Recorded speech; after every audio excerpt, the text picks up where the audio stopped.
मला एक याच्यात असं विचारायचं तुला की हे आपण सगळं प्लेयर्सची डेव्हलपमेंट प्लेयर्ससाठी हे ते करतोय, पण ऍक्च्युअल प्लेयर्सना घडवणारी जी लोक आहेत, कोचेस आहेत, वेगवेगळे त्यांचे फिजिकल ट्रेनर्स असतील, बाकीच्या फील्डमधला जो सपोर्ट स्टाफ असेल, यांचं कुठेतरी ओरिएंटेशन किंवा कोचिंग याच्यासाठी काही प्रयत्न होतो?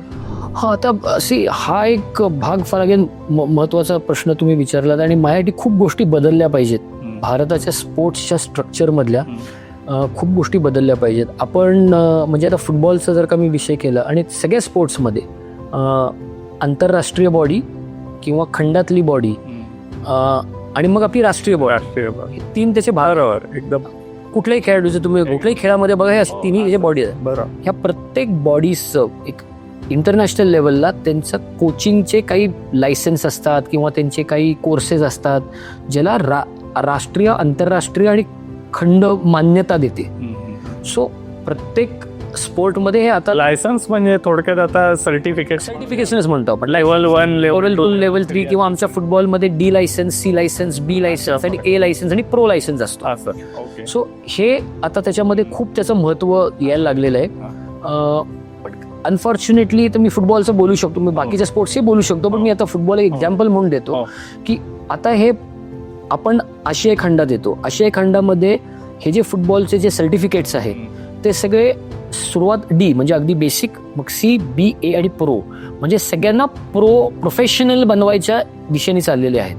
पण क्लब्स भारतामध्ये किती 35-40 क्लब आहेत, 60 क्लब आहेत प्रोफेशनल बनतोय मी. म्हणजे आता आपल्या इंडियामध्ये कसं आहे, इंडियन सुपर लीग, मग I लीग 1, I लीग 2 आणि I लीग 3 ही 4 टियरची सिस्टम आहे प्रोफेशनलमध्ये. मग तुमच्या स्टेटच्या लीग्स आहेत, जसं कलकत्ता लीग आहे, म्हणजे वेस्ट बेंगॉलमधली लीग आहे, गोव्याची लीग आहे, केरळाची लीग आहे. आणि मग ह्या सगळ्या आपण ज्या प्रो लीग म्हणतोय या तू ज्या सांगितल्यास त्या, आणि मग इंटर स्टेट चॅम्पियनशिप्स होतात, त्यालाही महत्व आहे, पण त्याच्यात प्रो खेळाडू खेळू शकतात नाही. म्हणजे कसं आहे, त्याच्यामध्ये जर का तुम्ही ह्या 4 व्हर्टिकलमध्ये खेळलेले असाल, म्हणजे ISL, I league 1, I league 2 पर्यंत खेळले असाल तर तुम्हाला स्टेटला रिप्रेझेंटेशन करता येते. संतोष ट्रॉफी म्हणून जी भारतातली सर्वात मोठी आंतरराज्यीय ट्रॉफी जी आहे, ज्याच्यामध्ये सर्व्हिसेसची टीम खेळते, महाराष्ट्राची खेळते, युनियन टेरिटरीच्या टीम खेळतात. सो ह्या सगळ्या टीम्सचं संतोष ट्रॉफी, ही लोक कन्वर्ट होतात प्रो प्लेयर. तुम्ही जर का ISL आणि I लीग आणि I लीग 2 च्या मुलांना जर का खेळायला दिलं तर मग नवीन टॅलेंट कसा वरती येणार. म्हणून ऑल इंडिया फुटबॉल फेडरेशनने केलं की I लीग 3 पर्यंत असाल तर तुम्ही खेळू शकता आणि तिथे मग काही क्लबचे लोक बघून एखाद्या खेळाडूला वेचून पुढे घेऊ शकतात. बरोबर. सो ही सिस्टम आहे आपल्याकडे. पण सांगायचा हेतू काय की जर का तुम्ही एक 60-70 ह्या 4 स्ट्रक्चरमध्ये प्रोफेशनल बघितलं क्लब्स आहेत, या 60 क्लब्स मधले एक 30% फॉरेन कोचेस आहेत, 30 ते 35%. म्हणजे राहिले काय जेमतेम 40-50 कोचेस. सो प्रो बनतायत पण जॉब्स फक्त 40-50च आहेत. प्रत्येक जण त्याच्याकरता करते. सो आम्ही एशियन फुटबॉलला काय सांगतो की जसं युरोपमध्ये हे कोचिंगचे जे लायसन्सेस किंवा सर्टिफिकेशन, प्रोफेशनलचं व्हर्टिकल वेगळं आणि ग्रासरूट्स आणि युथचं व्हर्टिकल वेगळं, जिथे ऍक्च्युअल पहिली डेव्हलपमेंट आणि तुम्ही युथ स्पेसिफिक कोचेस द्या, युथ सेंट्रिक कोचेस द्या. बरोबर. त्यामुळे प्रत्येक स्पोर्टमध्ये युथ स्पेसिफिक कोचेस असणं हे फार गरजेचं आहे. आणि ह्याच्यामधला दुसरा भाग असा आहे की जेव्हा आपण पहिलं ॲज अ खेळाडू, तुम्हाला पहिलं त्याचं, जसं मला सुद्धा झालं की पहिलं तुमचं रबिंग शोल्डर जे आपण म्हणतो एका लहान मुलाला, इट हॅपन्स इन स्कूल. बरोबर. आणि स्कूलमध्ये ज्या कुठल्या शाळा असतील, पार इंटरनॅशनल स्कूल्स असो ते आपल्या गव्हर्नमेंट एडेड स्कूल्स असो, त्याच्यामध्ये जे आपले PT टीचर असतात ते BPED MPED केलेले लोक असतात, जे की आपल्याला हे असं कसं करायचं ते शाळेमध्ये लहानपणीपासून आपल्याला शिकवत आलेले आहेत. माझं असं ओपिनियन आहे की स्पोर्ट्स स्पेसिफिक कोचेस ज्यांनी हे सर्टिफिकेट केलेले आहेत त्यांना तुम्ही सगळ्या शाळेला काय सगळ्या स्पोर्ट्सच्या फॅसिलिटीज नसतात. बरोबर. काही गेला 2 असतात, 3 असतात, 4 असतात. सो तुमच्या शाळेमध्ये जी एखादी स्पोर्ट्स फॅसिलिटी असेल, समजा बॅडमिंटनचं कोर्ट आहे तुमच्याकडे, तर तुम्ही बॅडमिंटनमध्ये जो की ह्या सर्टिफिकेट केलेला कोचला त्या लहान वयातच जर का तुम्ही त्या मुलाला गेला तर ती मुलं जास्त डेव्हलप होणार आहेत. आपण कुठलीही शाळा चांगली आहे ही किंवा कॉलेज चांगलं आहे हे कशामुळे डिफाईन करतो, त्यातले जे शिकवणारे टीचर्स आणि प्रोफेसर्स आहेत त्यांच्यावर डिफाईन करतो. त्याचप्रमाणे जर काही खेळाडू घडवायचा असेल तर coach is the only one person who is going to develop a player. आणि त्याच्यामध्ये डेव्हलपमेंटची माइंडसेट असलेले कोचेस पाहिजेत. जेव्हा तुम्ही आमच्या फुटबॉलमध्ये कोचेसना प्रो लायसन्स करायला घेऊन जाताय तेव्हा त्याच्या मनामध्ये जिंकणंच आहे. पण जेव्हा तुम्ही यूथ आणि ग्रासरूट्समध्ये काम करता तेव्हा तुम्हाला as a coach you have to be focused on the process of player development, not on the process of winning only. Because if you are in the process of winning तुम्ही process of development of a प्लेअरला compromise करताय. आणि जेव्हा तुम्ही जिंकायचा हेतू लहान वयातच, ठीक आहे तुम्ही शाळेमध्ये आज जिंकणं गरजेचं कारण शाळेच्या प्रतिष्ठेचा एक हे आहे. तुम्ही एका महाराष्ट्र राज्याला रिप्रेझेंट करताय तिथं तुम्ही जिंकायचंच कारण महाराष्ट्र राज्य जिंकलं पाहिजे. सो तिथे जिथे तुम्ही 1 महिना किंवा एखाद्या 2 आठवड्याची कॉम्पिटिशन खेळताय तिथे तुम्ही ह्या यूथ लेवलला विनिंग करू शकता. पण जिथे अकॅडमी आहे, अकॅडमी सॉकर स्कूल नाही किंवा पे अँड प्ले मॉडेल नाही, अकॅडमी आहे, तिथे तुम्हाला कोचेसची मेंटॅलिटी प्लेअर डेव्हलपमेंटची पाहिजे. जर का तिथे तुम्ही जिंकायची मेंटॅलिटी ठेवलीत तर माझ्या एक्सपिरियन्सनी हे कोचेसच मग पुढे एज चिटिंग जे की आपल्या सगळ्या स्पोर्ट्समध्ये वय चोरून खेळणारी जी मुलं, आपण जो विषय वय चोरणं हा एक त्यातली टर्म आहे बेसिक, बरोबर, तर ही टर्म करून जे आपण करतोय ह्याला इन्करेज होतात. मग आपण पेरेंट्सकडे हे कोचेस जातात आणि म्हणतात की अरे तुमचा मुलगा खूप चांगला खेळतो, तुम्ही एक कॉर्पोरेशनकडनं सर्टिफिकेट करून आणा, हा मुलगा खूप चांगला पुढे खेळेल. ती मुलं त्यावेळेला खूप चांगले खेळतात पण जेव्हा ओपनमध्ये येतात तेव्हा ते सगळी मुलं विसरली जातात. आणि त्याच बरोबरीने जो ऍक्च्युअली इलिजिबल कॅन्डिडेट जो चांगला आहे तो भरडला जातो. सो हे ह्या गोष्टींसाठी ह्या शाळेच्या लेवलवरती किंवा ह्या अकॅडमी लेवलवरती चांगले कोचेस, चांगले प्रशिक्षक घेणं आणि ज्यांची विजन, हा ठीक आहे तुला ठरवलंस की तुला लहान मुलांचं काम नाही करायचं, तुला प्रो लेवललाच काम करायचं, मग तू तिथे जा. पण तू लहान मुलांचं कोचिंग एक तुझ्या करिअरमधली एक लॅडर म्हणून वापरणं हे चुकीचं आहे ॲज अ कोच ऑल्सो. आणि मग आमच्यासारखी लोक जी की एका डिसिजन मेकिंग पोझिशनला बसलेत त्यांनी सुद्धा त्या कोचेसमध्ये फरक नाही केला पाहिजे की तू अंडर 7चा कोच आहे त्यामुळे तुला 20,000ची सॅलरी, तू अंडर 9चा कोच आहेस तर तुला 40,000ची सॅलरी. मग तो अंडर 7चा कोच काय म्हणेल की बॉस मला मंदारला दाखवायचं की मी अंडर 7ची जिंकलो म्हणजे तो मला अंडर 9चा कोच करेल. सो हे आमच्यासारख्या लोकांनी पण त्याच्यामध्ये त्याची केपेबिलिटीज, त्याच्या रोलमध्ये डेव्हलपमेंटची कशी आहे त्याच्यावरनं मग तो मोठा कोच प्रो असेल आणि पण त्याच्यामध्ये लहान मुलांना बनवायची कल आहे तर त्याला ते घेणं. सो हे आमच्यासारख्या ॲडमिनिस्ट्रेटर्सला पण अंडरस्टँडिंग पाहिजे. सो कोचेसच चुकत आहेत असातला भाग नाही आहे, सिस्टीमच चुकते ह्याच्यातलाही भाग नाही आहे, आमच्यासारखे लोकही चुकत आहेत. सो मग हे तिघं जण जेव्हा एका सेम वेव्हलेंथला येईल तेव्हा ती, आणि माझं असं एक ओपिनियन आहे की सगळ्या स्पोर्ट्समध्ये ही डेव्हलपमेंट होऊ शकते. पण आता कुठेतरी या सगळ्या एक्झाम्स ज्या आहेत किंवा हे जे सिलेबस सेट केलेले आहेत त्यानुसार कोचेस तयार होत आहेत, हे कुठेतरी एक होते ह्याच्या चांगली प्रत्येक संघटना इंडियन म्हणजे स्पोर्टमधली जी की डिस्ट्रिक्ट असो, स्टेट असो किंवा नॅशनल बॉडी असो, हे प्रत्येकजण ह्याच्यामध्ये जाणून बुजून त्याच्यामध्ये कॉन्ट्रीब्यूट करायचा प्रयत्न करतायत, कोचेसना डेव्हलपमेंट करायचे प्रयत्न करतायत. एक माझ्या आता जवळजवळ 26 वर्ष झाली मी स्पोर्ट्स ॲडमिनिस्ट्रेशन 99 पासून ते आता 2025 मी आहे. तर माझा एक ओपिनियन आहे की कुठलाही स्पोर्ट जर का तुम्हाला डेव्हलप करायचं असेल एका मोठ्या लेवलला तर 3 गोष्टी याच्यामध्ये खूप मेजर रोल करतात आणि these 3 are the main principal. एक आहे इन्फ्रास्ट्रक्चर, दुसरं आहे कोचिंग, एज स्पेसिफिक कोचिंग, आणि तिसरं आहे कॉम्पिटिशन. म्हणजे तुम्ही चांगले इन्फ्रास्ट्रक्चर करताय पण त्याच्यामध्ये कोचेसच चांगले नाहीत, उपयोगाचं नाही. तुमच्याकडे चांगलं इन्फ्रास्ट्रक्चर आहे, चांगले कोचेस आहेत पण ते सामनेच खेळत नाहीत तर प्लेअर डेव्हलप कसं होणार? तो कोच त्या प्लेअरला मॅच सिच्युएशनमध्ये बघून डेव्हलप कसा करणार?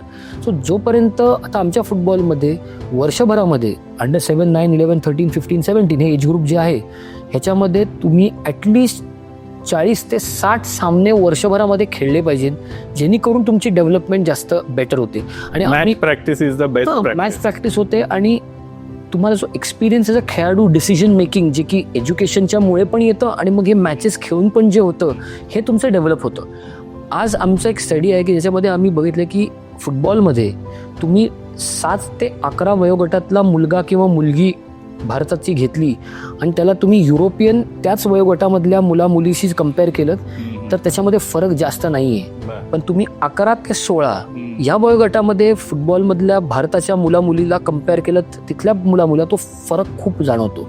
कारण 12-13-14 वर्षापासून युरोपमधली मुलं 60-70-80 मॅचेस खेळत आहेत. भारतातली मुलं 10-15-20 मॅचेस डोक्यावरनं पाणी खेळतात. आणि ते कॉम्पिटिटिव्ह मॅचेस, अशा मॅचेस नाही पाहिजे की तुम्ही एका मॅचमध्ये 15-0 जिंकतायत आणि 20-0 जिंकताय. तेव्हा काय होतं, त्याचाही परिणाम विचित्र असतो की जे जिंकतायत 15-20 जण, त्यांना वाटतं की आपण कितीतरी भारी प्लेअर आहोत, म्हणजे काय भारीच आहोत. आणि जो टीम हारणारे प्लेअर आहेत त्यांना त्या खेळाचा चीड यायला लागते, ते खेळ सोडायच्या मार्गी लागतात. सो हे असे पण सामने, कॉम्पिटिटिव्ह मॅचेस, अटीतटीचे सामने 50-60 जर का तुमचे क्रिकेट म्हणा, फुटबॉल म्हणा, बॅडमिंटन म्हणा, ती डेव्हलपमेंट त्या प्लेअरची जास्त फास्टर होते. कोचेसना चांगला एक त्या मुलाला सांगायला किंवा तू ह्याच्यात चुकलास किंवा ह्याच्यात तू हे सुधारलं पाहिजेस, त्यांना एक एक्सपिरियन्स येतो त्या मॅच प्रॅक्टिस किंवा मॅच कॉम्पिटिशनमधनं. सो हे 3 गोष्टीवरती जर का आपण प्रत्येक स्पोर्टमध्ये जर का आपण कॉन्ट्रीब्यूट करायला बनवलं तर see any sport to develop at the highest international level, ते तुम्ही फक्त जे इंटरनॅशनल लेवलला आलेले खेळाडूंनाच कॉन्सन्ट्रेट करणं नाही आहे. तुम्हाला जर का एक पाईपलाईन क्रिएट करत राहिली पाहिजे तर मला ग्रासरूट्स आणि यूथ डेव्हलपमेंटमध्येच काम खूप जास्त प्रमाणावरती करणं गरजेचं आहे. आणि ह्याच्यामध्ये ही जी माइंडसेट आत्ता बरेचशी नॅशनल लेवलला आलेली आहे, तीच माइंडसेट पर्क्युलेट आता तुमच्या स्टेट लेवलला, डिस्ट्रिक्ट लेवलला, सिटी लेवलला पण आली तर ॲज अ स्पोर्टिंग नेशनच्या साईडने आपण जाऊ शकतो.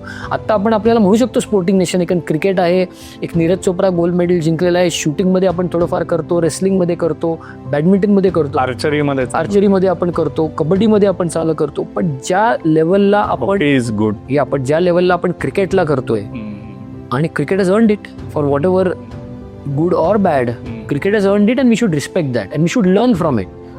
सो ॲज अ स्पोर्ट, तुम्ही स्पोर्टला रिक्रिएशन म्हणून खेळणं किंवा तुम्ही एका पातळीवरती कॉम्पिटिटिव्ह खेळणं की मला सर्टिफिकेट मिळून मी गव्हर्नमेंट जॉब घेतोय किंवा मी एका लेवलला प्रोफेशनल खेळणं, हेच फक्त त्याच्यामध्ये आता खेळामध्ये पार्ट नाही आहे. खेळामध्ये एक प्रोफेशनलिझम, एक इंडस्ट्री म्हणून दृष्टिकोन आपला नेणं आणि त्याच्यामध्ये अ career in sport other than playing, an opportunity also like that being there is what is needed. जर का भारत 2036ला ऑलिम्पिक्स घ्यायचं जर का म्हणत असेल तर आपण म्हणू की ते खेळाडू कुठेच जे ऑलिम्पिकला 2036 भारतामध्ये खेळणार ते आत्ता शाळेत असतील मुलं, त्यांना तुम्ही आयडेंटिफाय करायला आत्ता सुरुवात केलेली आहे. पण ती 2036मध्ये ऑलिम्पिक्स घेण्याकरता जी लागणारी लोक आहे, ऑपरेशन्स म्हणा, ती पण तयार केली पाहिजे. म्हणून मग एज्युकेशन टोटल सिस्टीम बनवायला, मग एज्युकेशन इन्स्टिट्यूट, पुण्याला विद्याचं माहेरघर म्हणतात, आपल्याकडे सिम्बायोसिस आहे, भारतीय विद्यापीठ, भरपूर MIT आहे, यांनी सुद्धा स्पोर्ट्स रिलेटेड कोर्सेस करणं की तुम्ही हे प्रोफेशनल्स क्रिएट करणं. तू मगाशी तू इकडे आलास ते मला अगदी तोंडावर तुला विचारायचा प्रश्न होता की बरीच सारी या ज्या आपल्या पुण्यात संस्था आहेत यांची जी इन्फ्रास्ट्रक्चर आहे स्पोर्ट्ससाठी तयार केलेली, ही आयदर अंडर युटिलाइज्ड आहेत, मिसयुटिलाइज्ड आहेत किंवा अनयुटिलाइज्ड आहेत. सर तू आता बिईंग पुण्याईट आणि तू या सगळ्या ऑर्गनायझेशन लेवलमध्ये इतकी वर्ष काम करतोयस, तू प्रत्येक लेवलला केलेलं आहेस, कोच आहेस, मॅनेजर आहे, ॲडमिनिस्ट्रेटर आहेस, या सगळ्या लेवल आहेत, तुझ्याकडनं हे सारं काम झालेलं आहे अगदी प्रोफेशनल लेवलला. तर मग हे कुठेतरी ह्या संस्थेमधनं मिसिंग आहे असं वाटतं का? तू काही त्याच्याबद्दल इथे काम करतोय? हो, म्हणजे आता तसं बघायला गेलं तर आता माझी वाईफ ती सिम्बायोसिसमध्ये गेली 25 वर्ष काम करते. सो विद्या मॅडम म्हणा किंवा अमय येरुडेकर म्हणा, माझे संबंध त्यांच्याशी बऱ्याच वेळेला येतात. त्यांच्याशी लवळ्याला अमय येरुडेकरनी लवळ्याच्या कॅम्पसमध्ये एक चांगलं स्पोर्ट्स इन्फ्रास्ट्रक्चर क्रिएट केलेलं आहे. Symbiosis school of sports sciences असं त्यांचं डिप्लोमाचं स्पोर्ट्स प्रोफेशनल्स क्रिएट करायला ऑलरेडी इन्स्टिट्यूट आहे. मी स्वतः MITचा आहे. राहुल कराड माझ्याबरोबर क्लासमेट होते माझे MIT मेकॅनिकलला. सो माझे संबंध त्यांच्याशी पण आहेत. मग तिथे आता काय MITमध्ये आम्ही आता एक Rahul Karad is very keen to create a sports advisory board. So आम्ही आता पुण्यामधले जे खेळामधले जे वेगवेगळे प्रतिष्ठित लोक त्यांच्या स्पोर्ट्समधले आहेत त्यांची 24 जणांची एक स्पोर्ट्स ॲडवायझरी बोर्ड केलेली आहे. ज्याच्यामध्ये खेलरत्न अवॉर्डी विनर्स आहेत, अर्जुन अवॉर्डी आहेत, शिवछत्रपती अवॉर्डीज आहेत त्या खेळामधले. अंजली भागवत आहेत, बरेच आहेत. म्हणजे आपले महाराष्ट्राचे सेक्रेटरी आहेत कमलेश पिशाळजी, ते सुद्धा त्याच्यामध्ये आहेत. टेनिसमधले आपले सुंदर अय्यर सर आहेत, अभिजित कुंटे आहेत.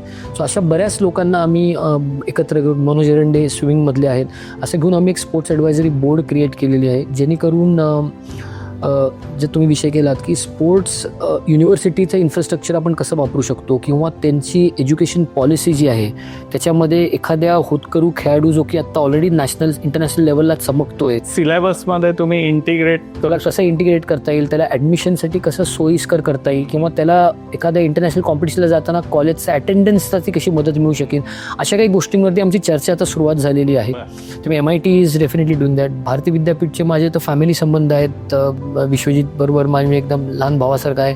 त्यांच्याबरोबर आम्ही आता एका वेगळ्या स्पोर्ट्स सायन्सच्या रिलेटेड, हॉस्पिटल मेडिसिनच्या रिलेटेड मध्ये कारण विश्वजितच्या बहीण स्पोर्ट्समन म्हटलं की इंजुरी या म्हणजे अगदी आलाच पाळ. त्यांच्या आणि काही करायचं ते मला असं वाटतं की इंजुरी प्रिव्हेन्शन पण व्हायला पाहिजे. करेक्ट. आणि रिहॅबिलिटेशन म्हणजे सो त्यांच्याबरोबर पण भारती विद्यापीठमध्ये पण आम्ही काम करायचा प्रयत्न करतोय. आणि आता दुसरं काय झालेलं आहे की आत्ता आपलं स्पोर्ट्स गव्हर्नन्स बिल आता जस्ट लोकसभेमध्ये टेबल झालेलं आहे. एज्युकेशन पॉलिसी ऑलरेडी आहे आपली एक्झिस्टिंग. सो आताच्या नवीन स्पोर्ट्स एज्युकेशन बिलमध्ये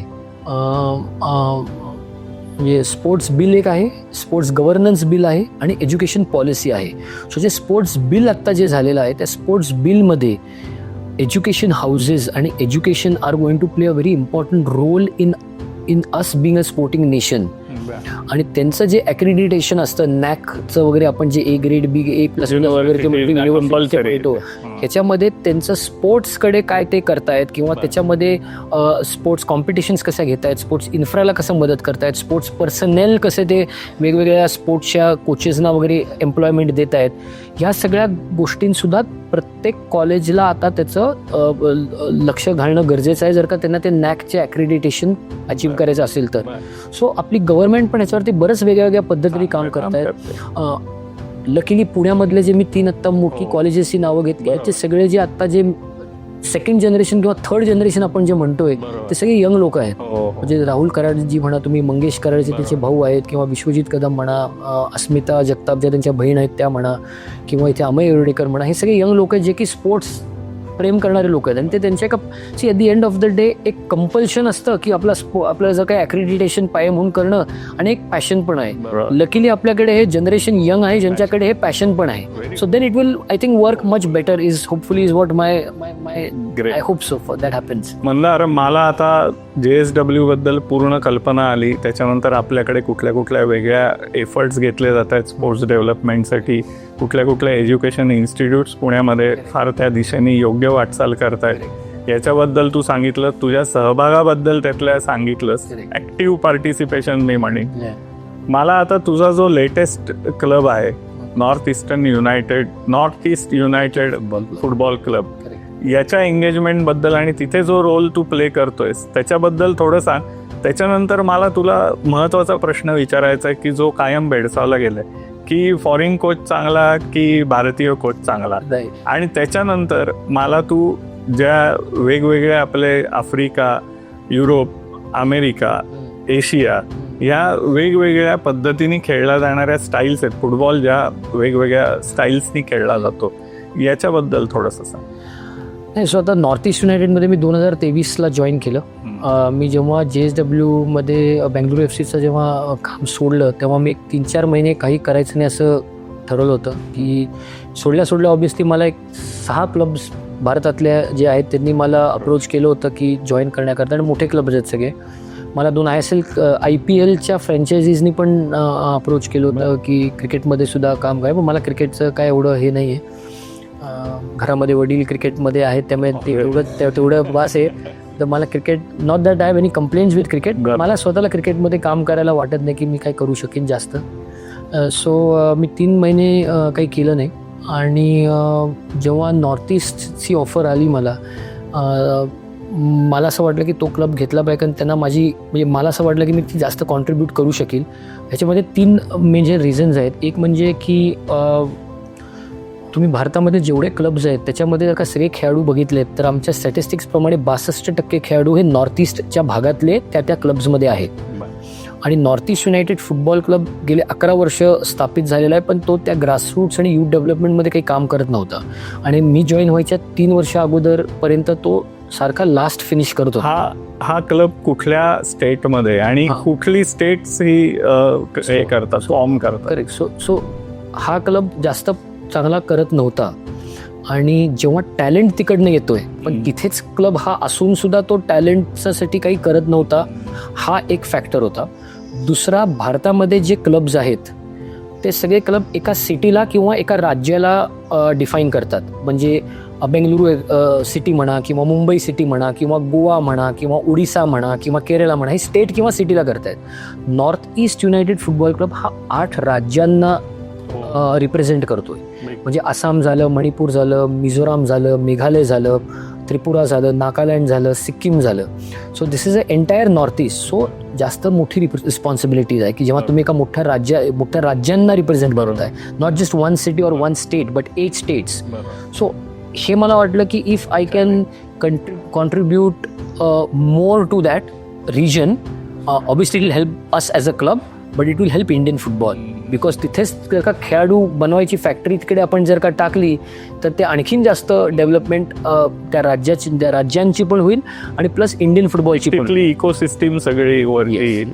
आणि तिसरा भाग याच्यातला महत्त्वाचा असा आहे की जे भारतातले जे क्लब ओनर्स आहेत, JSW एक आहेत, तसेच ते सगळे कॉर्पोरेट आहेत, मोठे मोठे कॉर्पोरेट आहेत. JSW आहे, टाटा आहे, जमशेदपूर FC, किंवा संजीव गोयंका जी आहेत जे की आपले लखनौ सुपर जायंट्सचे ओनर, जे मोहन बगान फुटबॉल क्लबचे पण आता मालक आहेत.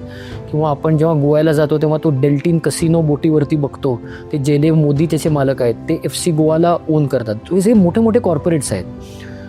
आत्ता नॉर्थ ईस्टचा जो माझा ओनर आहे तो जॉन एब्राहम आहे, तो फिल्मस्टार आहे, तो कॉर्पोरेट नाही आहे. तो स्वतःचे पैसे टाकतोय जे की तो मूवीजमधनं कमवतोय, पण ते काही कॉर्पोरेट लेव्हरेज तो त्याच्यामध्ये घेत नाही आहे. So he is passionate like me. तो पॅशन, त्याला फुटबॉलची आवड आहे म्हणून तो त्याच्यामध्ये पैसे ओततोय. मला पण पॅशन आहे, मी पॅशनशिवाय कुठेही तुम्ही स्पोर्ट्समध्ये ते एक तर काम तर करू शकत नाही. त्यामुळे ते गणित मला त्याशी जेव्हा पहिल्यांदा मी बोललो तेव्हा ते मला फार फील झालं. त्यामुळे मी डिसाईड केलं की ठीक आहे, हा भारतातला सर्वात खालती असलेला क्लब आहे, तरी मला त्याला जॉईन व्हायला काही प्रॉब्लेम नाही. कारण मला कॉन्फिडन्स आहे की मी काहीतरी चांगलं काम त्याच्यामध्ये करू शकेन आणि मी त्या रिजनमध्ये काम करू शकेन. आणि माझ्या डोक्यात एक कल्पना होती की मी तिथे एक रेसिडेन्शियल अकॅडमी क्रिएट करणार आणि प्रत्येक राज्यामध्ये एक फीडर अकॅडमी क्रिएट करणार. आणि म्हणजे 8 राज्याची नॉर्थ ईस्टची आहेत. बरोबर. आणि जे बेस्ट त्याला सॅटेलाइट अकॅडमीज म्हणतात. आणि त्या satellite academies become a feeder system to my main residential centre of excellence. बरोबर. सो ही माझी कल्पना होती. ही कल्पना बोलायला सोपी आहे, पण तिथं ॲक्च्युली काम करणं तसं थोडं टफ आहे. त्यामुळे आम्ही गेले आत्ता मला 2-2.5 वर्ष झाली. त्याच्यामध्ये आम्ही ऑलरेडी मेघालय गव्हर्नमेंट, म्हणजे मेघालयचे जे मुख्यमंत्री आहेत कॉन्राड संगमाजी, त्यांनी आम्हाला 15 एकर शिलाँगमध्ये जागा दिलेली आहे, ज्याच्या आमची रेसिडेन्शियल अकॅडमी ते क्रिएट करायला. आम्ही आसाम गव्हर्नमेंटबरोबर आणि अरुणाचल प्रदेश गव्हर्नमेंटवर MOU क्रिएट केलेला आहे.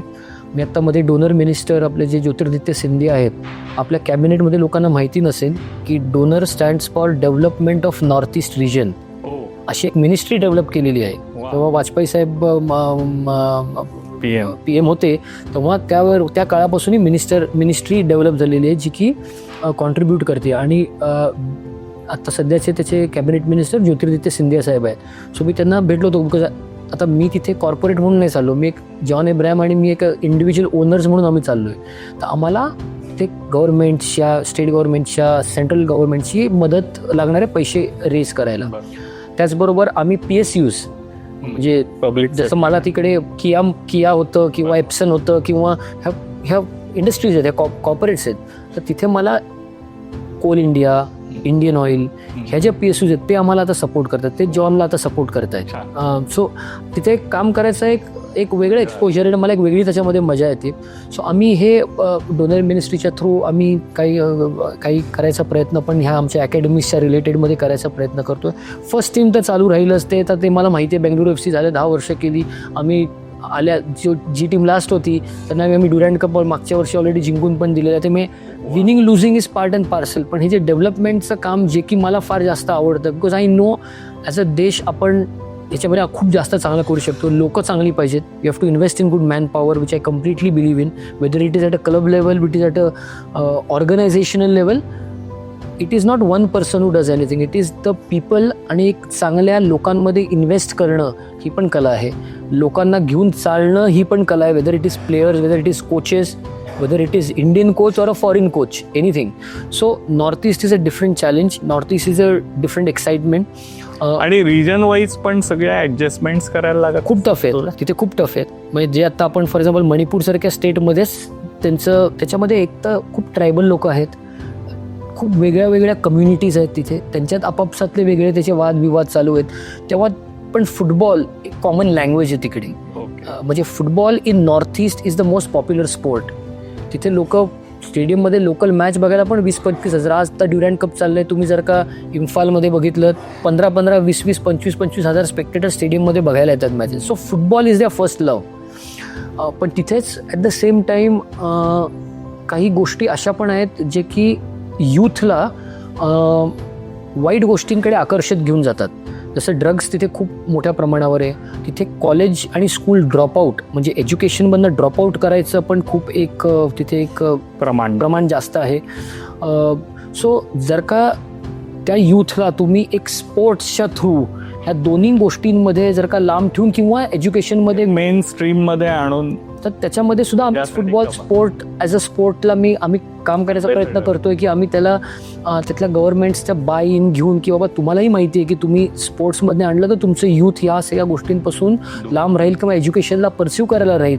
सो ते त्यांना जाणवते आणि ते त्याच्यामध्ये आम्हाला या प्रत्येक स्टेट गव्हर्नमेंट्स सपोर्ट करतायत. म्हणजे हे नुसतं एक स्पोर्ट डेव्हलपमेंट नसून एक सोशल डेव्हलपमेंट. आणि आपण जर का बरेच म्हणजे मी पॉलिटिकली जास्त मनुष्य नाही आहे, माझे सगळ्या पॉलिटिकलमधले मित्र काय सगळं असू शकतो, पण जर का आपण ह्या गव्हर्नमेंट च्या प्रत्येक लोकांमध्ये सेंट्रल गव्हर्नमेंटच्या लोकांचं बोलताना बघतो की इंडिया आत्ता 5th बिगेस्ट इकॉनॉमी झालेली आहे, 4th आता होती आणि आपण आता 3rd होणार आहोत. काय जे काय होणार आहोत ह्याच्यामध्ये ह्या गव्हर्नमेंटला माहिती आहे की ही जर का इकॉनॉमी आपल्याला व्हायची आहे तर फक्त आपण एक मुंबई किंवा कर्नाटका किंवा वेस्ट बेंगॉलकडे लक्ष नाही द्यायचं. ह्याच्यामध्ये जोपर्यंत नॉर्थ ईस्ट ह्याच्यामध्ये कॉन्ट्रीब्यूट करत नाही in every field, I'm not just saying sport, but in every other field, जोपर्यंत north east is not going to contribute here in that big way, त्यात इकॉनॉमी 3rd इकॉनॉमीकडे जायला आपला सोपं जाणार नाही आहे. So North East has to play its important role. कारण North East या रिजनमध्ये एवढे नॅचरल रिसोर्सेस आहेत. It is a very nascent stage, त्याचे इन्फ्रास्ट्रक्चर पण नाही आहे. पण ज्या पातळीवरती तिथे आत्ता काम होतं आहे, ज्या पातळीवरती तिथे रोड, रेल्वेजचं कन्स्ट्रक्शन, एअरपोर्टचं कन्स्ट्रक्शन होतं आहे, it is unbelievable. You have to be there to believe that.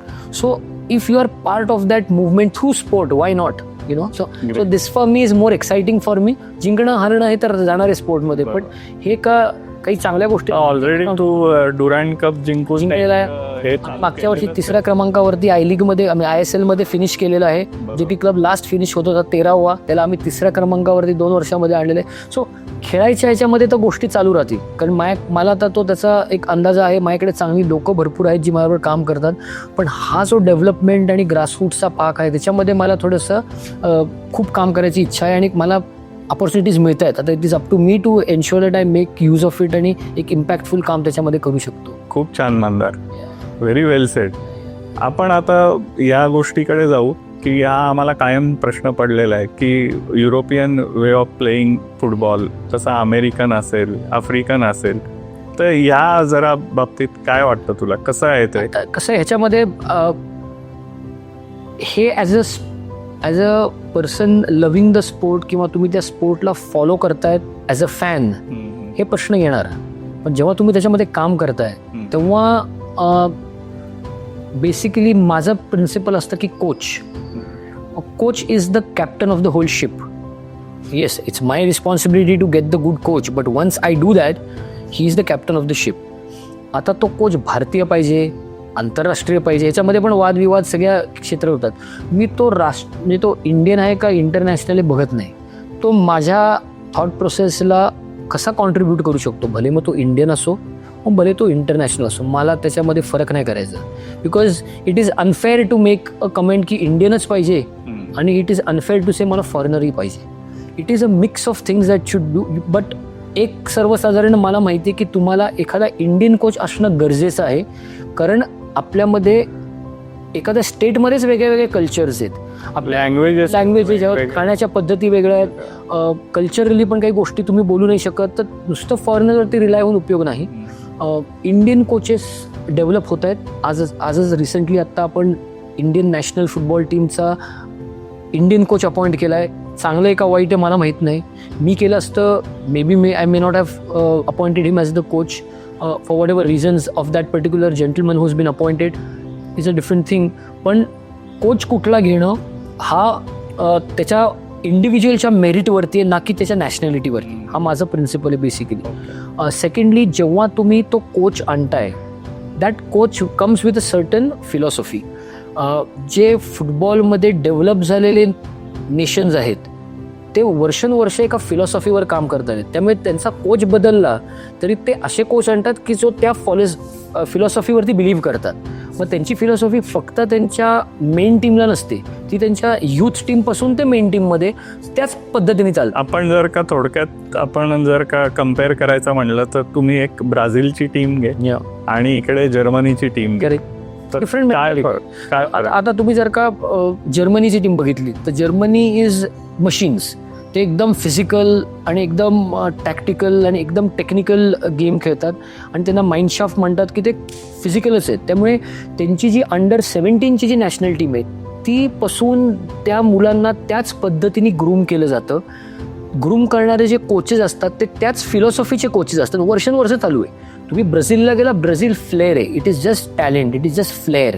म्हणजे तो कोच टेक्निकल टॅक्टिकल काय वापरतो, विचार करतो माहीत नाही. तुम्ही 11 प्लेयर आहेत, यांना बॉल दिला आणि हे नुसते मजा करतायत. त्यांच्यामध्ये जे नॅचरल फ्लेअर आहे that is how they think.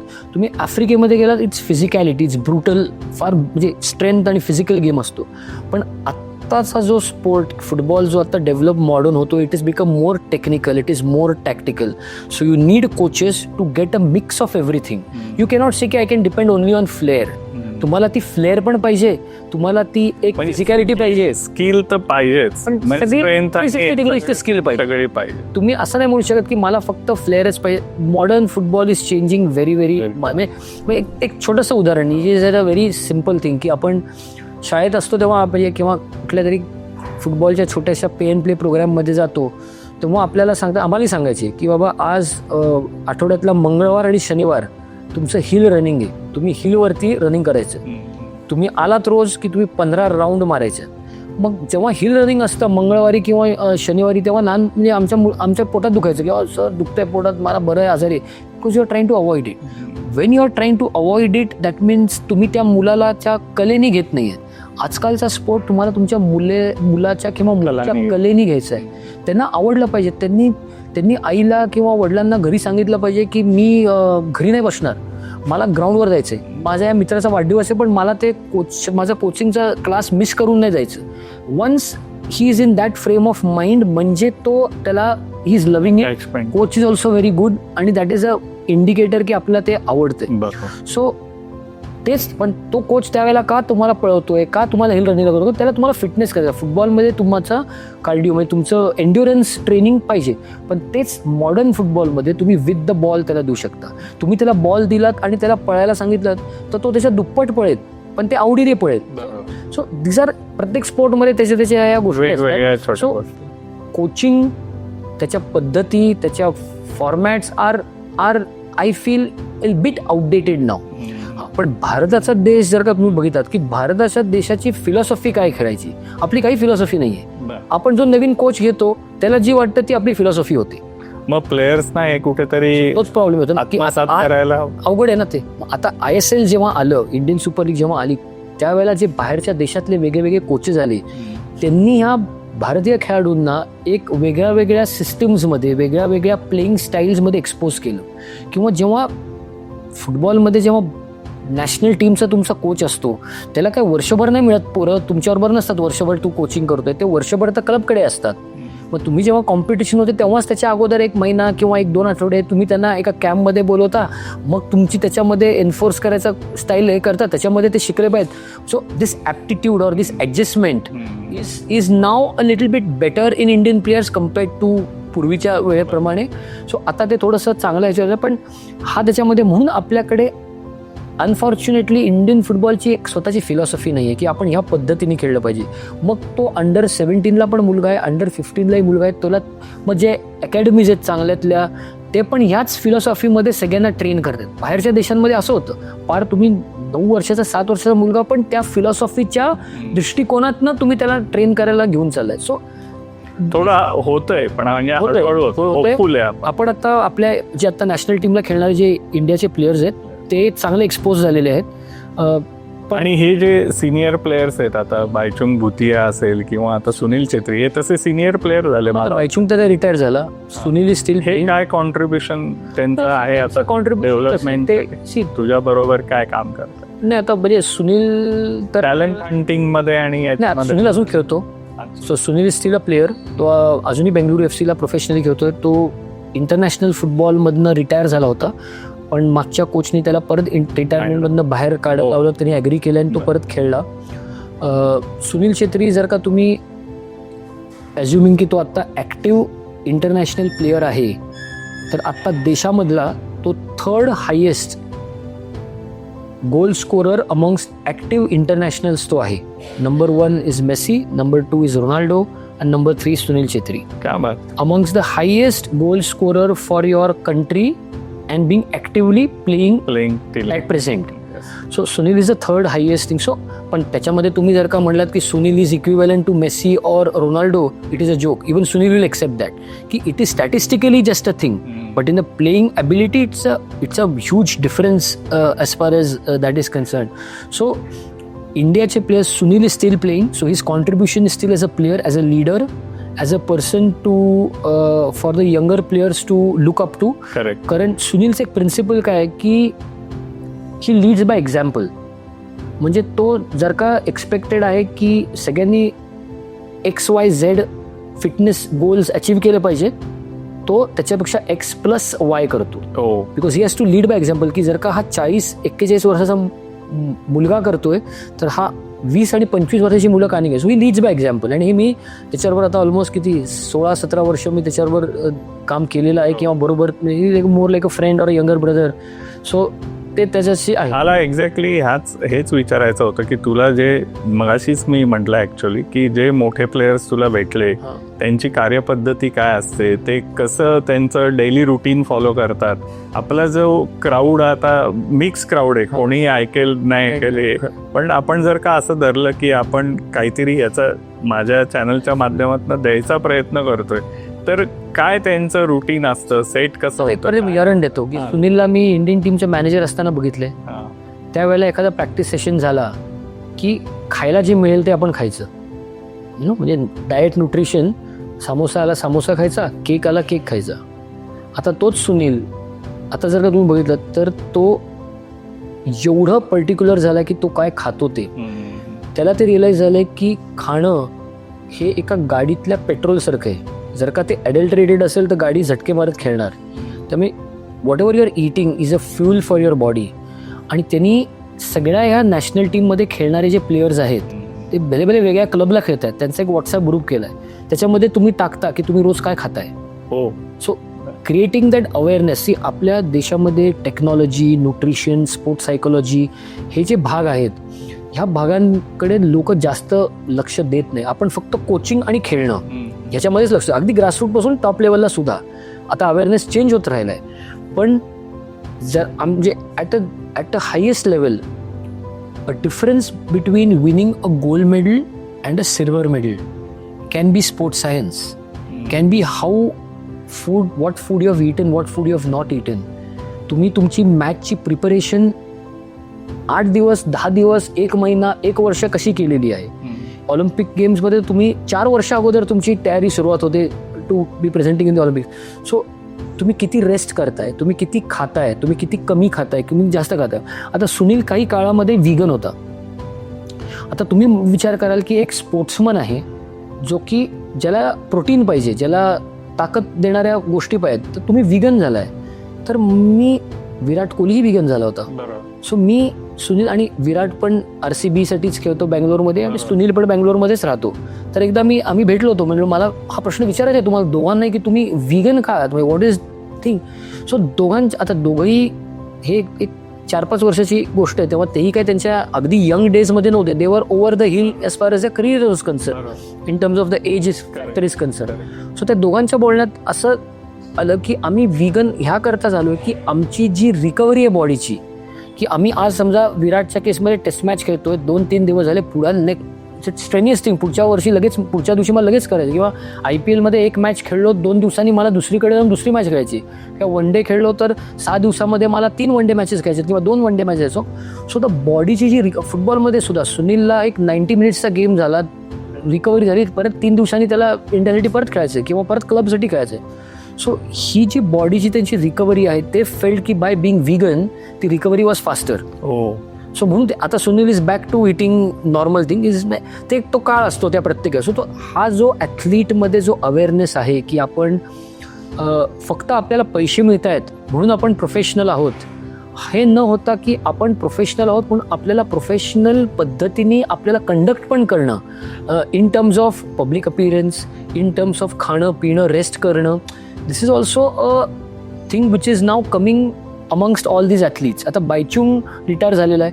Bhaichung त्याच्या वेगळ्या पद्धतीने ऑल इंडिया फुटबॉल फेडरेशनच्या तो कमिटीवरती आहे. आता नवीन जे आपलं स्पोर्ट्स गव्हर्नन्स बिल झाले त्याच्यामध्ये उत्कृष्ट खेळाडू प्रत्येक स्पोर्टमधले ह्यांना पण तुम्ही तुमच्या नॅशनल फेडरेशनमध्ये कमिटीवरती आणलं गेलं पाहिजे. विमेनला 5 त्यातल्या मुलीसुद्धा तुम्ही तुमच्या आंतरराष्ट्रीय राष्ट्रीय कमिटीवरती आले पाहिजेत. सो ह्या गोष्टींमध्ये हे जे चांगले खेळाडू आहेत यांनी सुद्धा ह्या कमिटीजमध्ये आता यायचे प्रयत्न करत आहेत. पण मला माझ्या एक्सपिरियन्समध्ये असं आलेलं आहे की जे टॉप खेळाडू आहेत ते ऑब्व्हियसली येतात, पण त्यांनी डायरेक्ट फेडरेशनला यायच्या अगोदर थोडंसं डिस्ट्रिक्ट किंवा स्टेट लेवलवरती 1 वर्ष 2 वर्षाचा एक्सपिरियन्स घेऊन जर का ते आले तर त्या कॉन्ट्रीब्युशन विल बी बेटर. कारण म्हणजे ह्या सगळ्या ज्या ॲडमिनिस्ट्रेटिव्ह स्किल्स आहेत किंवा मॅनेजरियल थोड्याशा तुमच्या पॉलिश तुम्ही असं नाही की तुम्ही समजा एखादा टॉप लेवलचे ॲथलीट आहात म्हणून तुम्ही डायरेक्ट नॅशनल बॉडीवर येऊन चमकणार. हे माझं म्हणजे सगळ्यांना वाटतं असं व्हावं, पण मला नाही वाटत की ते एवढं इझी आहे. तुम्ही या ना 1 वर्ष 1.5 वर्ष 2 वर्ष थोडंसं एक ॲडमिनिस्ट्रेशनचा एक थोडासा चव घ्या फक्त त्याची कशी आहे, आणि मग तुम्ही वरती you will be more effective. You know काही जण कॉमेंट्री करतात, बायचुंग कॉमेंट्री करतो, सुनील कॉमेंट्री करतो. त्यामुळे तुम्ही एज्युकेशन करणं, तुम्ही तुमचं माइंडसेट थोडं, कारण तुमचं करिअर फार छोटं आहे. आमच्या फुटबॉलमध्ये जर का तुम्ही काही जुने खेळाडू जे की 1960, 70, 80मध्ये खेळणारे आहेत, इंडियाला रिप्रेझेंट करणारे, 50, 70 मॅचेस भारतासाठी खेळलेले आहेत, त्यांच्याकडे तुम्ही आज जाऊन बघितलं ते काय करतायत. तर कोण एक रिक्षा चालवतोय, कुठल्या तरी शाळेमध्ये एक प्यून आहे, कारण त्यांनी एज्युकेशनवरती कॉन्सन्ट्रेट केलं नाही. त्यांनी स्वतःला कसं कंडक्ट करून कसं त्याचं जर का आपण रिटायर झालो तर पुढं आपण काय करू शकतो. Sunil for example, Sunil is educated, त्याचं घरातलं अपब्रिंगिंग खूप चांगलं आहे, फॅमिली मेंबर्सचं, तो बोलतो चांगला. आता परवा तो पुण्यात त्याला आपण बोललो होतो, तर तो NDAमध्ये 2,500 कॅडेट्सना लेक्चर द्यायला गेला तो. सो म्हणजे if you have in you to do that after a playing career, you can rely on these things to also continue being parcel of your own, म्हणजे कसं तुम्ही कंडक्ट करता स्वतःवरती त्यासाठी. सो हे अशा काही गोष्टी आहेत. आता एक महेश गवळी म्हणून भारताचा कॅप्टन होता, तो आता इंडियन टीमचा असिस्टंट कोच आहे. सगळेच खेळाडू कोच होतात असं नसतं. बरोबर. पण जर का आता समजा म्हणजे मला आता हे जे सर्टिफिकेट होतात त्या सर्टिफिकेटसाठी मला सुद्धा कधी कधी एक लेक्चर द्यायला बोलवतात. तर बरेचसे आंतरराष्ट्रीय खेळाडू येतात, इंडियाला खेळले, जोपॉल अँचेली सारखा एक मोठा खेळाडू 100 मॅचेस वगैरे खेळलेले ते येतात आणि म्हणतात, सर क्या ये AC में बैठ के क्या सर्टिफिकेट करेंगे, ये तो खेल तो मैदान में होता है, क्लासरूम में थोडी होता है. मी त्याला एक सिंपल उदाहरण दिलं की मी CEO आहे, मला कोच अपॉइंट करायचं आहे, तू 100 मॅचेस भारतासाठी खेळलाय पण तू एकही सर्टिफिकेट केलं नाहीये, आणि हा खेळाडूच नाहीये पण त्यांनी सर्टिफिकेट केलंय, मी त्याला अपॉइंट करीन म्हणलं कोच. कारण तुम्ही मॉडर्न कोचिंगचं शिकवण घेतल्याशिवाय तुम्ही चांगले कोच फक्त खेळाडू म्हणून बोलू शकत नाही. पण तुम्ही दोघं आहात, त्यात तू 100 मॅचेस खेळलाय आणि सर्टिफिकेशन केलंय, आणि तो खेळाडू नाहीये आणि त्यासाठी मी तुलाच घेणार. सो तुम्ही हे सर्टिफिकेशन करा. सो हे जे होतं अवेअरनेस आहे की बरेचसे एक्स प्लेयर्स ज्यांना काही जेवढे काही एका इंडस्ट्रीयल लेवलला, प्रोफेशनल लेवलला जाऊन एखाद्या कंपनीचा सीईओ बनणं किंवा एखाद्या स्पोर्ट्सच्या सीईओ बनणं होऊ शकत नाही. ते करिअर करणं आवड, हे कोचिंगमध्ये जात आहे, काही कॉमेंट्रीमध्ये जात आहे. सो हे क्रिकेटमध्ये बऱ्याच व्हर्टिकल्स ओपन झालेले. आता तुम्ही क्रिकेटर्सना बघितलं तर amount of money that they get in the sport, ते बिझनेसमध्ये इन्व्हेस्ट करतायत. ते काही वेगळ्या वेगळ्या स्टार्टअप्स कंपनी विकत देतात. सो त्यांचं एक वेगळं आहे. पण सर्वसाधारण सगळ्या खेळाडूंनी एज्युकेशन ठेवून कोचिंगमध्ये जाऊ शकतात, ॲडमिनिस्ट्रेशनमध्ये जाऊ शकतात, किंवा काही एखादा चांगला ओरेटर बनू शकतो, एखादा कुठेतरी IIMsना एक लेक्चरर बनू शकतो, एखाद्या स्पोर्ट्स क्लबचा CEO बनू शकतो, anything. So it's career is more and open for everyone. Yes, हे तर तू आत्ताच्या सगळ्या तरुण मुलांना किंवा जे ऑलरेडी खेळतायत त्यांना सुद्धा एक प्रकारचं तू प्रबोधन केल्यासारखंच झालं. उलट मी अजून त्याला आता करीन. म्हणजे जर का तुम्ही यंग खेळाडू असाल आणि तुम्ही जर का पुढे जाऊन खेळाडू एका राष्ट्रीय आंतरराष्ट्रीयला बनणार नसाल, तर तरी तुम्ही खेळामधनं तुमचं अंग काढून घेणं हे पण योग्य नाही. तुम्ही तुमचं एज्युकेशन परस्यू करा, किंवा ह्या खेळासंदर्भात जे काही म्हणजे स्पोर्ट्स मॅनेजमेंट टाईप जे काही पेक्षा एज्युकेशन परस्यू करा ना. तुम्हाला लॉयर बनायचे, तुम्ही लॉयर बना आणि तुम्ही स्पोर्ट्स लॉ करा ना. आज आम्हाला स्पोर्ट्स लॉयरच नाही मिळत. आज तुम्हाला डॉक्टर व्हायचंय, तुम्ही डॉक्टर व्हा आणि स्पोर्ट्स डॉक्टर बना. मला स्पोर्ट्स स्पेसिफिक डॉक्टर अजूनही भेटत नाहीत. की मला असं आता एखाद्या डॉक्टरकडे, ऑर्थोपेडिककडे गेलं की तो काय म्हणतो सर्जरी करा. पण तुम्ही जर का स्पोर्ट्स डॉक्टर असाल तर तो कॉन्झर्वेटिव्ह ट्रीटमेंट करणार. तुम्ही खेळाडूला कसं अंडर द नाईफ न घेता त्याला रिकवर करू शकलात तर that should be a priority. हां, अगदी त्याला उपाय नाही तर तुम्ही ऑपरेशन करणारच आहात. पण ॲज अ ॲथलीट ऑपरेशन एकदा झालं की you are bringing him a big back. So sports doctors तुम्हाला गरज आहे. तुम्हाला स्पोर्ट्स आर्किटेक्ट पाहिजे. तुम्ही एक मोठे ते इन्फ्राट क्रिएट करताय. तुम्ही बॅडमिंटन हॉल करून 15 फुटाचा रूफ नाही करू शकत. तर तुम्हाला बेसिक आर्किटेक्चर्समध्ये सुद्धा स्पोर्ट्स स्पेसिफिक आर्किटेक्ट्स पाहिजे. तुम्ही स्टेडियम्स बनवताय, तुम्ही कॉम्प्लेक्स पण scope. So there is so much of opportunities to make a career in sports. See today everybody is in sport because of passion. पेरेंट्सना सुद्धा काय की पेरेंट्स मुलांना स्पोर्ट्ससाठी सपोर्ट करतात का? कारण त्यांची अपेक्षा आहे की तो एक उत्कृष्ट खेळाडू बनणं. काही पेरेंट्स असे असतात की ते स्वतःचं ड्रीम त्यांच्या मुलींमध्ये बघतात की मी खेळाडू नाही झालो तरी माझा मुलगा किंवा मुलगी. या गोष्टींचं एक्स्ट्रा प्रेशर क्रिएट असतं. पण पेरेंट्सनी पण काय केलं पाहिजे की जर का तो खेळाडू बनू शकत नाहीये पण तरी तुम्ही त्याला जोपर्यंत तो खेळतोय तेव्हा सपोर्ट करा. Let him also pursue education. Percentage of importance to sports and education is a timeline जी की तुम्ही तुमच्या एज प्रमाणे ॲज अ पेरेंट आणि ॲज अ प्लेयर सुद्धा डिफाईन करता. तुम्ही समजा 5वी 6वी 7वीतल्या मुलं म्हणाल तू अभ्यास कर, खेळ सोडून दे, इज नॉट करेक्ट. तुम्ही इंजिनिअरिंगच्या मुलाला म्हणतो की नाही रे बाबा तू फक्त खेळतच राहा आणि तू एज्युकेशनकडे लक्ष देऊ नको, हे चुकीचं आहे. जर का तुम्ही त्यावेळेला त्याला सांगताय इंजिनिअरिंगच्या मुलाला जो की एका नॅशनल लेवलला खेळतोय आणि मग तुम्ही त्याला सांगता की बाबा थोडंसं तुझा अभ्यास कमी कर कारण तू तिथे लक्ष देत तर इट इज फेअर. पण तो इंजिनिअरिंग करतो आणि त्याला म्हणतो की बाबा तू आता अभ्यासाकडे जरा कमी लक्ष दे तर then it is somewhere wrong. So percentage of importance to either depends upon at what level you are playing, reaching, what your age is and at that age where at what level you are there. So हे सुद्धा पेरेंट्ससाठी पण महत्त्वाचं आहे. If not एक लक्षात घेतलं पाहिजे की आपण कुठल्याही क्षेत्रामध्ये चांगलं काम करू शकतो जर का आपण पॅशनेटली ते करू शकतो. आपण पाट्या टाकायला 9 ते 6 जाणार असू तर आपण नाही ते करू शकत. आणि खेळमध्ये तुम्ही जरी का काम करायचं असेल not as a player but as a administrator or of the field आम्ही जे म्हणतो, सोशल मीडिया, क्रिएटिव्हनेस. आज आपण रेकॉर्ड करतोय, तुम्हाला रील्स बनवणारे, तुम्हाला सोशल मीडियावरती कॉन्टेंट करणारे, तुम्हाला डिझायनर्स, ह्या सगळ्या गोष्टींची आवश्यकता आहे. So there is a massive field in sports also to create a career in.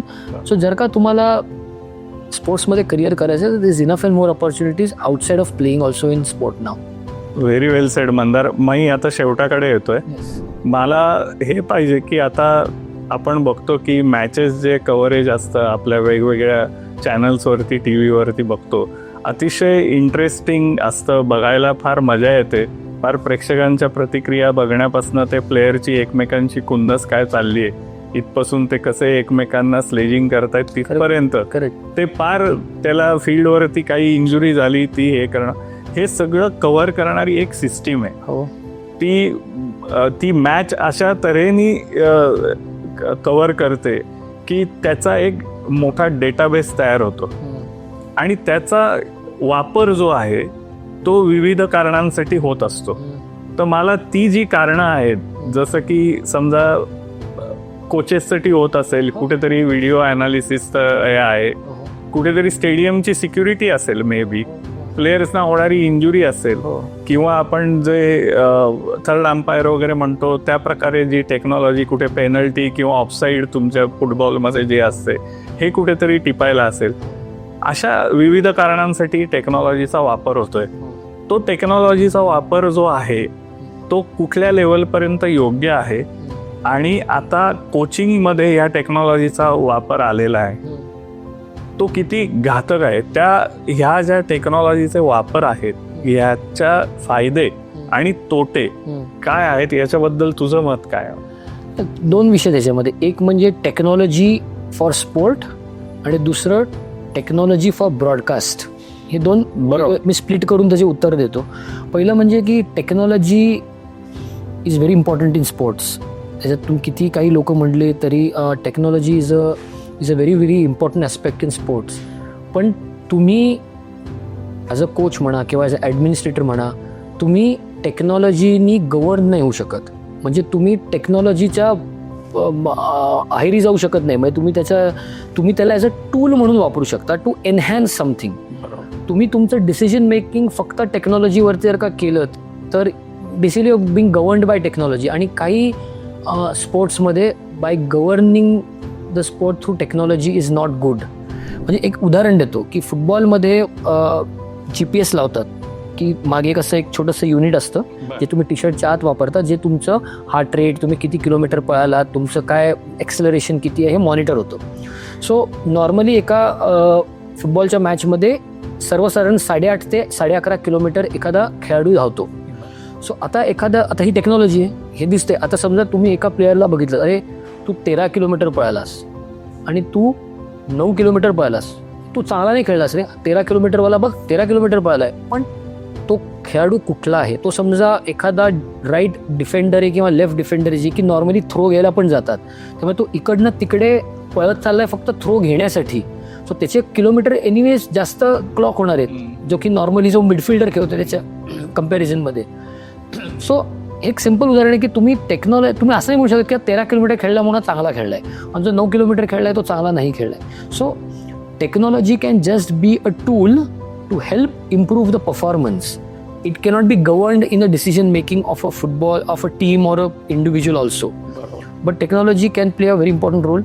आता AI जो प्रकार आहे त्याच्यामध्ये तुम्ही आज AI मध्ये टाकलात की मी त्याला पॅरामीटर्स द्या तुम्ही, की मी आज for example North East United FC versus Shillong Lajong FC ही मॅच आहे. तर शिलाँग लजाँगमध्ये हे असे खेळणारे प्लेयर्स आहेत, नॉर्थ ईस्ट युनायटेडमध्ये असे प्लेयर्स खेळणारे आहेत. मागची मॅच हे असे खेळले, दोन्ही टीम अशाच्या खेळल्या. आता आम्ही काय स्ट्रॅटेजी वापरली पाहिजे हे तुम्ही AI ला टाकलं तर AI तुम्हाला लिस्ट करून देईल की हा प्लेअर इकडे खेळला पाहिजे, हा प्लेअर इकडे खेळला पाहिजे, आणि this is done. So should you then follow that? I don't think so. माझं ओपिनियन आहे. लोकांना याचे वेगवेगळे ओपिनियन असतील. एक ह्युमन टच असणं फार गरजेचं आहे स्पोर्टमध्ये. It is always has to have a human touch, especially in a team sport where it is man management. बरोबर. मॅन मॅनेजमेंट जेव्हा असतं तेव्हा ह्युमन, कारण तुम्ही एकट्याच्या जोरावरती नाही करू शकत. तुम्ही जरी का गोल मारणारे मेसी असाल तरी तुम्हाला पास देणारा इनिएस्टा आहे, तुम्हाला पास देणारा झावी आहे. रोनाल्डो जरी का तुम्ही असाल तरी तुम्हाला पास देणारे लोक आहेत. So it's a team game. कुठलाही टीम गेम म्हणला तरी it's a contribution of everybody. Individual स्पोर्टमध्ये सुद्धा टेनिस प्लेअर आहे, इंडिव्हिज्युअल टेनिस खेळतो, पण तरी सुद्धा त्याच्या मागे काम करणारी एक टीम आहे. बरोबर. त्याचा फिजिओ आहे, त्याचा स्ट्रेंथ अँड कंडिशनिंग आहे, त्याचा कोच आहे, त्याचा मॅनेजर आहे. So it's a team that in the end work. So human touch असणं माझ्या हिशोबाने गरजेचं आहे. You use AI, you use technology. Technology वेगळ्या वेगळ्या फॉर्ममध्ये येते. म्हणजे तुम्ही जसं ॲनालिसिस म्हणलात की तुम्ही समोरच्या टीमला ॲनालाइज करताय, तुमच्या स्वतःच्या टीमला ॲनालाइज करताय. It is important, it is very very important, and it adds a lot of value to a coaching team. एकच कोच नसतो. आजकाल आमच्या फुटबॉलमध्ये हेड कोच आहे, असिस्टंट कोच आहे, गोलकीपिंग कोच आहे, स्ट्रेंथ अँड कंडिशनिंग कोच आहे. So there is a team that is discussing. एक ॲनालिस्ट आहे जो की पण कोचच असतो. So it's a 6, 7, 8 member team which is discussing. So आणि कोचिंग कुठल्याही स्पोर्टमध्ये ना हे मर्यादित नसतं. It is a creative form. So everybody will have his opinion. So when 4 or 5 people give opinion basis a certain technology, it is the humans that are going to take a decision to arrive to an outcome. So I feel this is a balance that is needed. Correct. कारण एक अगदी किरकोळ उदाहरण डोक्यात आलं, म्हणजे हे जेव्हा आपण आता इथे भारतात बोलतोय, जेव्हा हे भारतात माहिती नव्हतं तेव्हाही काही कंट्रीजमध्ये याच्यावर काम चालू होतं. पण मी जर क्रिकेटचं उदाहरण घ्यायचं झालं तर कधी कधी क्रिकेटनी चमत्कार आपल्या टीमनी घडवलेत की ज्या अशा सिस्टीमचा वापर करून जे पुढे होते त्यांना असं पराभूत केलं. एक्झाम्पल, आपण जेव्हा क्रिकेट लहानपणी आम्ही बघायचो तेव्हा आपण रवी शास्त्री, वेंगसरकर, गावस्कर यांना असं स्लाइडिंग करून बॉल आणा वगैरे बघत नव्हतो. नंतर जसं असं डेव्हलप तसं every sport is evolving. A sport has to evolve आणि it has to technology will play its part. There is no question about it. So हा झाला तुमचा परफॉर्मन्स बेस्ड टेक्नॉलॉजीचा. आता तुम्ही जेव्हा ब्रॉडकास्टिंग साईडला येता, जे तुम्ही म्हणलात की जे टी व्हीवरती बघताना एक हे होतं. सो कुठलाही स्पोर्ट जगामध्ये सक्सेसफुल आहे हे डिफाईन होतं त्याच्या मीडिया राईट्सच्या सेलवरनं. बरोबर. म्हणजे आपण जर का आता IPLचे मागची 3 वर्ष जर का सोडली तर जगामधले टॉप 5 स्पोर्ट्स किंवा टॉप 4 स्पोर्ट्स आपण बघितले तर पहिलं होतं NFL, जो की असा बॉल धरून जे अमेरिकनमध्ये जे खेळतात ते.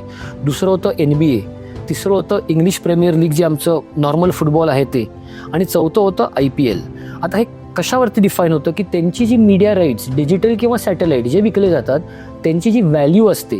फॉर एक्झाम्पल NFL जे आहे ते ESPN अमेरिकावरती ब्रॉडकास्टर त्याची राईट विकत घेतो. That was sold at $4.6 billion आणि त्यावेळेला IPL हे 4थ्या क्रमांकावर होतं. आता जे आपण नवीन IPL जे चालू झालेलं आहे, ज्याच्यावरती जिओ हॉटस्टारवरती आपण आलो, नवीन सायकल जी आपण म्हणतो ब्रॉडकास्टिंगची चालू झाली आहे, ती जी डिजिटल आणि सॅटेलाईट हे जे कंबाईंड विकलं गेलं हे $6.2 बिलियन विकलं गेलं. So IPL has become the number 1 global sport. ह्याच्यामध्ये मग जेव्हा तुम्ही एवढे पैसे इन्वॉल्ड आहे तेव्हा तुम्हाला ती ब्रॉडकास्टची हाय डेफिनेशन 36 कॅमेरा, 24 कॅमेरा, मग त्याच्यातले चांगले कॉमेंटेटर्स, त्याच्यामध्ये चांगले ग्राफिक्स, त्याच्यामध्ये 3D डायमेन्शन. जे आपण TV मध्ये जो स्टुडिओ शो बघतो तो एक घाणेरडी रूम असते, त्याच्या मागणं जे तुम्ही टाकता, जे इफेक्ट्स टाकता, that's again technology. So how can you enhance the experience of watching viewership is also. मग इंटरॅक्टिव्ह, आजकाल आता आपल्याकडे ते इंटरॅक्टिव्ह येईल की तुम्ही त्याच्यामध्ये पोल करू शकता ॲज मॅच चालली आहे तेव्हा की काय होईल, जसं अमेरिकन फुटबॉलमध्ये होतं, NBA मध्ये होतं. So see at the end of the day हे जी ब्रॉडकास्ट रेव्हेन्यू जो की विकत घेतला जातो हा का लोक घेतात ESPN किंवा जिओ हॉटस्टार का? कारण त्यांना माहिती व्ह्युअरशिप आहे. व्ह्युअरशिप आहे म्हणल्यावरती स्पॉन्सरशिप येणार, म्हणजे जे सेकंद जे आपण जाहिराती बघतो ते येणार. मग जर का तुम्ही तुमच्या व्ह्युअरला अंडरमाइन केलं, त्याला क्वालिटी दिली नाही तर तो बघणार नाही, जरी का तो स्पोर्ट चांगला असेल तरी. तर तुम्ही तो एक्सपिरियन्स तुम्ही त्याला कसा चांगला देऊ शकता, and that can happen only through technology.